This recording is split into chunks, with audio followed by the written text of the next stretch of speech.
Manhattan, New York.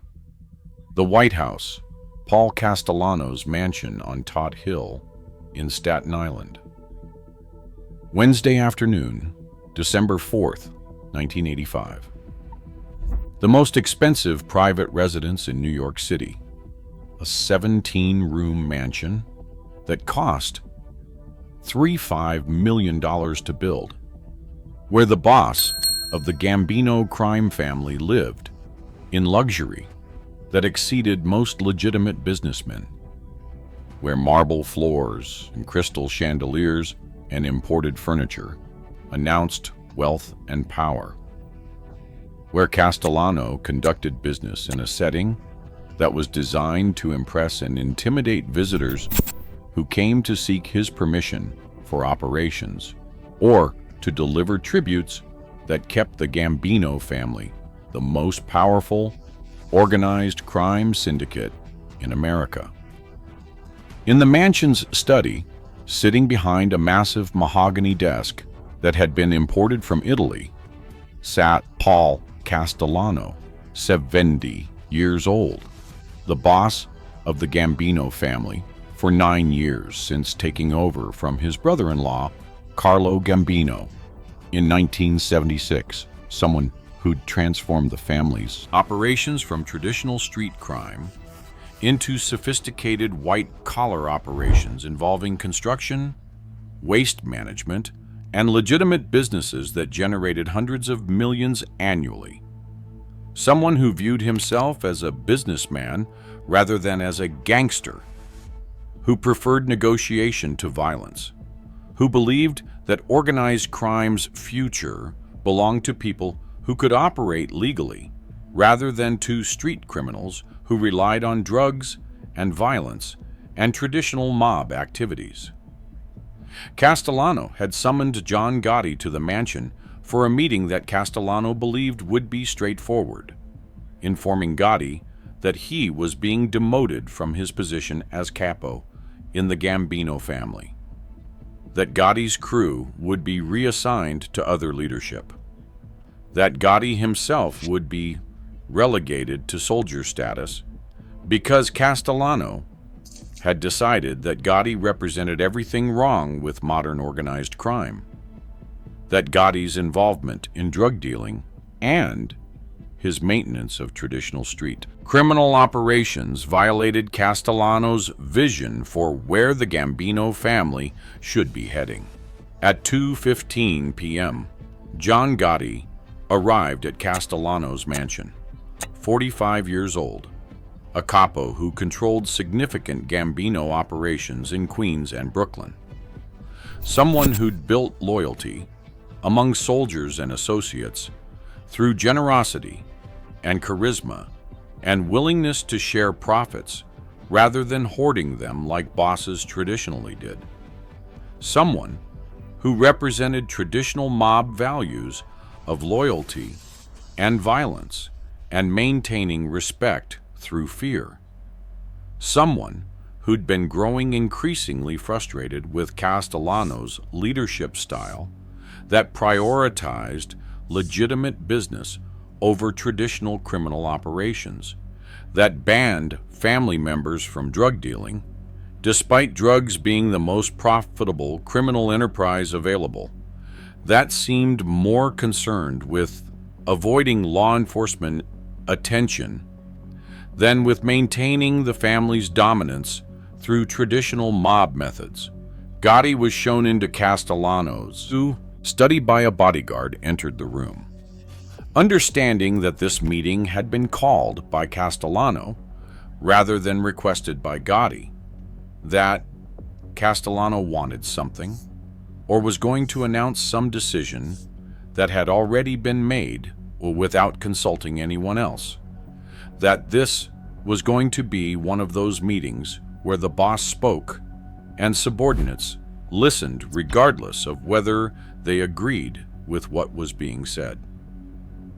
Castellano didn't stand to greet Gotti, didn't offer handshake or any gesture of respect between equals, instead remained seated behind his desk in a position that emphasized hierarchy and power. that made it clear this wasn't a conversation between colleagues, but was instead a boss delivering orders to a subordinate who was expected to accept those orders without argument. "John," Castellano said, his voice cold and formal, showing none of the warmth or familiarity that might have characterized a meeting between people who'd worked together for years. "I've made a decision about your position in this family. You're being removed as capo effective immediately. Your crew will be reassigned to other leadership. You'll return to soldier status. This isn't negotiable. This isn't something we're going to discuss. This is what's happening." Gotti stood completely still, processing what Castellano had just announced, understanding that this was essentially a demotion that would destroy his power within the Gambino family, that would strip him of authority and income and respect, that would humiliate him in front of soldiers and Assamirites who'd been loyal to him, that represented not just professional setback, but personal degradation designed to put Gotti in his place and to demonstrate that Castellano's authority was absolute, regardless of how other family members felt about his leadership. "Why?" Gotti asked, his voice controlled, but carrying an edge that suggested he was struggling to contain anger at being demoted without explanation, without being given opportunity to defend himself or to understand what he'd done that warranted this kind of punishment. Castellano's expression showed contempt, showed that he viewed Gotti's question as inappropriate challenge to his authority, rather than as legitimate request for explanation. "Because you're a dinosaur, John. You're stuck in the old ways. You're still running drug operations despite my explicit ban on family involvement in heroin. You're still conducting business like it's 1950, like the mob still operates through violence and street crime and traditional rackets.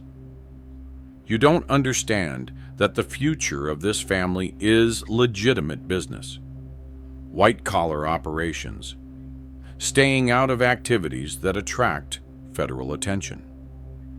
You're a liability. You're someone who's going to bring down heat that will destroy everything I have built. So you're being removed from positions where you can damage this family with your outdated methods." Gotti's face flushed red with anger and humiliation, understanding that Castellano was not just demoting him, but was publicly stating that Gotti's entire approach to organized crime was wrong, was outdated, was dangerous to the family. That Castellano viewed Gotti as inferior criminal who couldn't adapt to modern methods, who needed to be controlled and limited and prevented from exercising independent authority. "Paul," Gotti said, his voice now showing barely controlled fury, "I've been making this family millions. My crew generates more money than half the capos in this family combined. Soldiers are loyal to me because I share profits, and because I protect them, and because I operate with the respect and traditions that made this family powerful. You want to demote me because I don't fit your vision of what organized crime should be.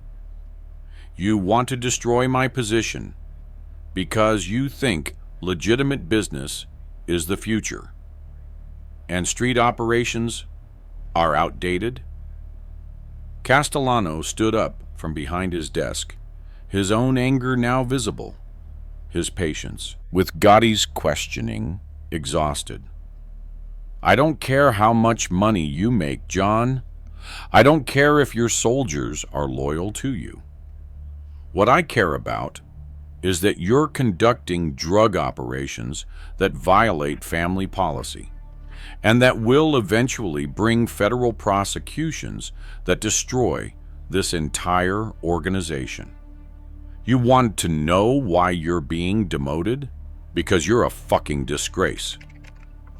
Because you're a street thug who thinks violence and drugs and traditional mob bullshit are what organized crime is about. Because you don't have the intelligence or the sophistication to understand that real power comes from legitimate business and political connections, not from running heroin and murdering people who disrespect you. Castellano continued. Saban. His voice spouting, his contempt for Gotti becoming more explicit. You know, what you remind me of, John? You remind me of all those N-word drug dealers who think they're gangsters because they sell heroin, and drive expensive cars and act tough. You're operating at their level. You're no better than Frank Lucas or any other street criminal who makes money through poison and violence.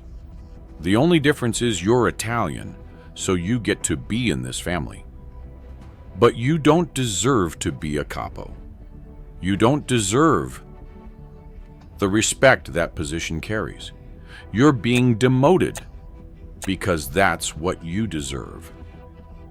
The silence that followed Castellano's statement was absolute.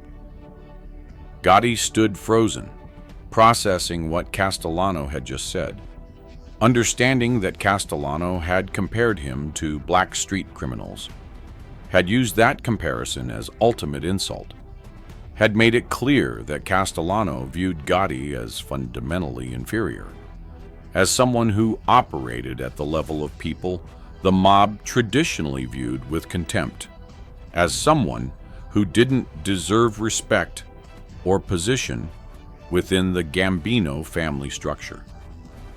What made the insult particularly devastating was not just the comparison itself, but Castellano's tone. His obvious belief that comparing Gotti to black criminals was the worst thing he could say, that there was no lower status than operating like street-level drug dealers, regardless of how much money those operations generated, that Gotti's entire approach to organized crime was shameful because it resembled methods used by people outside traditional mob structures. Gotti looked at Castellano with an expression that combined rage and calculation, understanding that this insult couldn't all be forgiven, that Castellano had crossed a line that made their relationship irreparable, that Castellano's decision to demote him combined with this public humiliation meant that Gotti had to choose between accepting permanent subordination or taking action that would change everything. I understand, Gotti said finally, his voice now cold and emotionless, showing no hint of the fury that was consuming him internally. You've made your decision. I'm demoted. I'm a disgrace. I'm no better than street criminals. I understand perfectly what you think of me and where you think I belong in this family. Gotti turned and walked toward the door, stopped before leaving, turned back to face Castellano one final time. Paul, you just made the biggest mistake of your life. You insulted me in ways that can't be taken back. You compared me to people you view as inferior based on methods you don't understand and traditions you've abandoned. And you did it thinking that your position as boss protected you from consequences, that I'd just accept this demotion and this humiliation and continue serving you like a good soldier. You were wrong. Remember this conversation. Remember exactly what you said. Because what happens next is on you. Castellano laughed, a dismissive laugh that suggested he found Gotti's warning ridiculous, that he believed his position as boss gave him absolute immunity from consequences regardless of how he treated subordinates. "Are you threatening me, John? Are you actually threatening your boss? Get out of my house. Get out before I have you killed for insubordination. And John, understand something. If you try anything against me, if you make any move that I interpret as disloyalty, you're dead along with everyone in your crew. That's not a threat. That's a promise. Now leave." Gotti left Castellano's mansion at 2:47 p.m., Wednesday, December 4th, 980, understanding that his relationship with the boss was finished, that Castellano's insult and demotion had created a situation where either Gotti accepted permanent humiliation or Gotti took action that would be irreversible, that would change the Gambino family forever, that would require killing the boss of the largest crime family in America. Over the next 15 days, December 4th through December 16th, 1985, John Gotti made a series of decisions and took a series of actions that would culminate in one of the most famous mob hits in American history, that would transform him from demoted capo into boss of the Gambino family, that would demonstrate that insulting powerful mobsters carried consequences that bosses' positions couldn't protect them from. Gotti's first action was consulting with his closest associates, Angelo Ruggiero, his childhood friend, and Sammy the Bull Gravano, an ambitious young capo who'd also become frustrated with Castellano's leadership.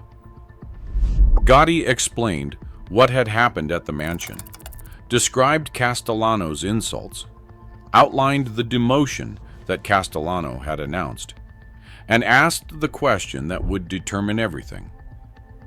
Do we accept this, or do we fix it permanently? The answer was unanimous. Castellano had to die. The insults couldn't be forgiven. The demotion couldn't be accepted. And more broadly, Castellano's leadership was destroying the Gambino family by banning drug operations, by prioritizing legitimate business over traditional mob activities, by creating distance between bosses and soldiers that undermined loyalty and respect that had always characterized successful crime families. But killing a boss wasn't simple. It required approval from the commission, the ruling body that governed all 5 New York crime families, that was supposed to prevent internal warfare by mediating disputes and by requiring consensus before bosses could be killed. Gotti couldn't just murder Castellano without permission. That would trigger massive retaliation from other families who would view unauthorized boss killing as threat to the entire mob structure. Gotti made a calculated decision. He would kill Castellano without commission approval, would argue afterward that Castellano's ban on drug dealing and his distance from traditional mob values justified removal, would present Castellano's death as necessary correction rather than as unauthorized power grab, would bet that other families would accept the fait accompli rather than starting a war that would damage everyone. Over 12 days, December 4th through December 15th, Gotti planned Castellano's murder with systematic precision. He identified when Castellano would be most vulnerable, arriving at Sparks Steakhouse in Midtown Manhattan for a scheduled dinner meeting. a public location where Castellano would have only his bodyguard and driver for protection, where gunmen could strike quickly and escape before police arrived. Gotti recruited shooters, obtained weapons, planned escape routes, arranged alibis for everyone involved, coordinated timing so that the hit would occur exactly when Castellano exited his car and before he could enter the restaurant, maximizing vulnerability and minimizing risk to the shooters. Monday evening, December 16, 1985, at 5:26 p.m., Paul Castellano exited his Lincoln Continental outside Sparks Steakhouse on East 46th Street.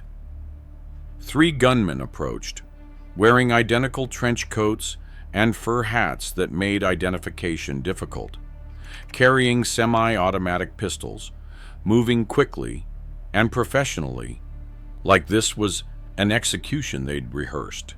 The gunmen opened fire at point-blank range, shooting Castellano 6 times in the head and chest, killing him instantly before he could react or reach for any weapon he might have been carrying. They also killed Thomas Bellotti, Castellano's bodyguard and underboss, ensuring that Castellano's primary protector couldn't retaliate or organize response to the assassination. The gunman walked away calmly, disappeared into Midtown Manhattan crowds, left behind Castellano's body on the sidewalk outside one of New York's most expensive restaurants, created a crime scene that would dominate headlines for weeks, that would trigger massive FBI investigation, that would mark the end of one era of Gambino family leadership and the beginning of another. John Gotti was in a social club in Queens at the time of the murder, surrounded by witnesses who would testify, if necessary, that he was nowhere near Sparks Steakhouse, that he couldn't have been involved in the shooting, that any connection between Gotti and Castellano's death was speculative rather than factual. Gotti had planned the murder, but hadn't pulled the trigger, had arranged the hit, but had maintained distance that provided deniability if investigations became too focused on him as potential suspect. Within hours of Castellano's death, word spread through the Gambino family that John Gotti was assuming leadership, was declaring himself acting boss, was calling for a meeting of all capos and key members to discuss the family's future under his leadership. The speed with which Gotti moved suggested that Castellano's murder had been planned, that this wasn't spontaneous violence, but systematic power grab that had been orchestrated over days. The FBI knew immediately that Gotti had ordered Castellano's murder. The timing, 15 days after their confrontation, was too precise to be coincidental. The method, professional hit on a public street, bore Gotti's signature preference for bold public violence rather than subtle private elimination. The immediate assumption of leadership suggested pre-planning rather than opportunistic reaction to someone else's murder. But knowing and proving were different things. Gotti had maintained sufficient distance from the actual shooting that prosecutors couldn't build a case based on physical evidence or on witness testimony that would hold up in court. The shooters were never identified definitively. The weapons were never recovered.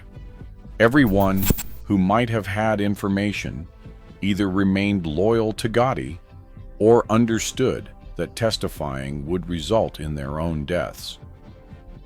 The commission met in January 1986 to discuss Castellano's unauthorized murder, to determine whether to sanction Gotti for killing a boss without permission, to decide whether Gotti's assumption of Gambino leadership would be recognized, or whether he'd be ordered killed for violating mob rules about how bosses could be removed.